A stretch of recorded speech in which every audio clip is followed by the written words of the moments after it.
अब जो दिमाग पे प्रेशर पड़ता है, जो ब्रेन पे प्रेशर जब पड़ता है, तो ईवीडी उसे कैसे कंट्रोल करता है, आप उस बारे में हमें बताइए। यस, सो ये ईवीडी एक्सटर्नल वेंट्रिकुलर ड्रेनेज कैसा किया जाता है मैं बोलता हूँ।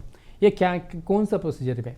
ये simple procedure, emergency life saving procedure brain पे किया जाता है, ये ईवीडी बोलते हैं।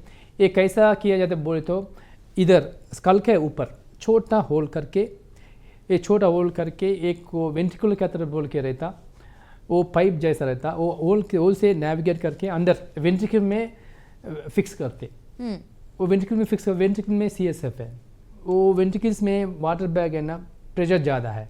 प्रेशर ज़्यादा करने कम होने के लिए थोड़ा पाइप से धीरे धीरे वो वाटर निकल जाता, will remove the water from that. And externally same, externally we connect some bag, so that धीरे धीरे वो वाटर ब्रेन का अंदर रहता ना, वाटर धीरे धीरे हम निकलने के बाद ब्रेन का अंदर धीरे धीरे प्रेशर कम होने के बाद पेशेंट धीरे धीरे अच्छा होता।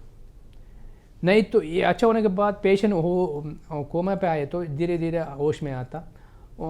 ऐसा पेशेंट को हम लाइफ सेविंग कर सकते, वैसा है जी।